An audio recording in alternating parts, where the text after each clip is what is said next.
I'd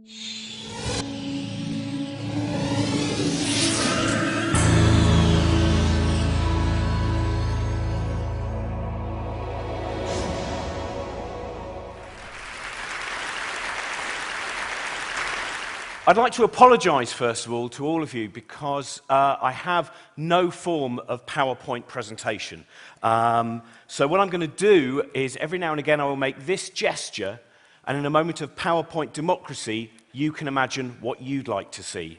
I do a radio show. The radio show is called The Infinite Monkey Cage. It's about science, it's about rationalism. So therefore, we get a lot of complaints every single week.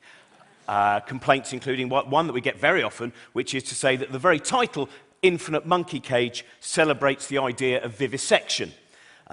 We have made it quite clear to these people that an infinite monkey cage is roomy.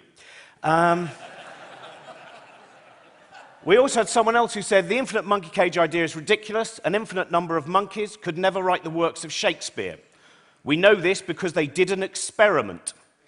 Yes, they gave 12 monkeys a typewriter for a week, and after a week they only used it as a bathroom.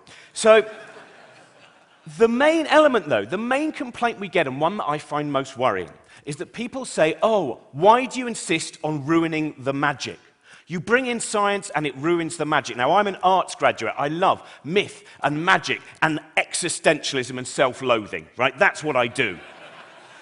But I also don't understand how it does ruin the magic. All of the magic, I think, that may well be taken away by science is then replaced by something as wonderful. Astrology, for instance. Like many rationalists, I'm a Pisces. Now, astrology, we remove the idea of the banal idea that your life can be predicted, that you'll perhaps today meet a lucky man who's wearing a hat and it will change. That is gone. But if we want to look at the sky and see predictions, we still can. We can see predictions of galaxies forming, of galaxies colliding into each other, of new solar systems. This is a wonderful thing. If the sun could one day, and indeed the Earth, in fact, if the Earth could read its own astronomical chart, one day it would say, not a good day for making plans, you'll be engulfed by a red giant. And that to me as well, that if you think I'm worried about losing worlds, well, many worlds theory, one of the most beautiful, fascinating, sometimes terrifying ideas from the quantum interpretation is a wonderful thing. That every person here, every decision you've made today, every decision you've made in your life, you've not merely made that decision, but in fact every single permutation of those decisions is made, each one going off into a new universe. That is a wonderful idea. If you ever think that your life is rubbish, always remember there's another you that's made much worse decisions than that. If you ever think, oh, I want to end it all, don't end it all. Remember that in the majority of universes, you don't even exist in the first place. This, to me, in its own strange way, is very, very comforting. Now, reincarnation, that's another thing gone, the afterlife, but it's not gone. Science actually says we will live forever. There is one proviso. We won't actually live forever. You won't live forever. Your consciousness, the you-ness of you, the me-ness of me, that gets this one go. But every single thing that makes us, every atom in us, has already created a myriad of different things and will go on to create a myriad of new things.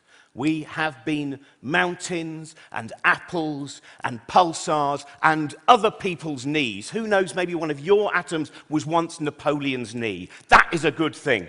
Unlike the occupants of the universe itself is not wasteful. We are all totally recyclable, and when we die, we don't even have to be placed in different refuse sacks.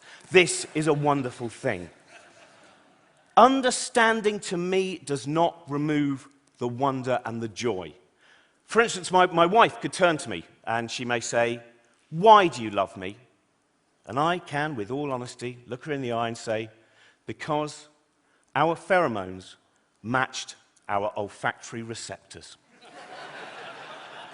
Though I'd probably also say something about her hair and personality as well. And That is a wonderful thing there. You know, love does not die because of that thing. Pain doesn't go away either. This is a terrible thing. Even though I understand pain, if someone punches me, and because of my personality, this is a reasonably regular occurrence, I understand where the pain comes from. It is basically momentum to energy where the force vector is constant. That's what it is. But at no point can I react to go, ha! Is that the best momentum to energy force vector constant you've got? No, I just spit out a tooth. That is all of these different things. The love for my child. I have a son. His name is Archie. I'm very lucky because he is better than all the other children. Now, I know you don't think that. You may well have your own children and think, oh, no, my child's best. That's the wonderful thing about evolution, the predilection to believe that our child is best. Now, in many ways, that's just a survival thing. The fact we see here is the vehicle for our genes, and therefore we love it. But we don't notice that bit. We just unconditionally love. That is a wonderful thing. Though I should say that my son is best, and is better than your children. I've done some tests. And all of these things, to me, just give such joy and excitement and the wonder. Even quantum mechanics can give you an excuse for bad housework, for instance. Perhaps you've been at home for a week on your own. Your house is in a terrible state. Your partner is about to return. You think, what should I do? Do nothing. All you have to do is when she walks in, using a quantum interpretation, say, I'm so sorry. I stopped observing the house for a moment, and when I started observing again, everything had happened. That's the strong anthropic principle of vacuuming.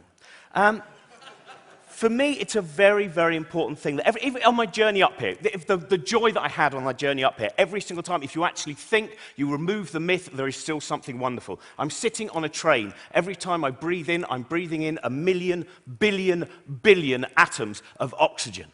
I'm sitting on a chair. Even though I know the chair is made of atoms and therefore, in many ways, actually empty space, I find it comfortable. I look out the window and I realize that every single time we stop and I look out that window, framed in that window, wherever we are, I am observing more life than there is in the rest of the known universe beyond the planet Earth. If you go to the safari parks on Saturn or Jupiter, you will be disappointed. And I realize that I'm observing this with the brain, the human brain, the most complex thing in the known universe. That, to me, is an incredible thing, and do you know what? That might be enough.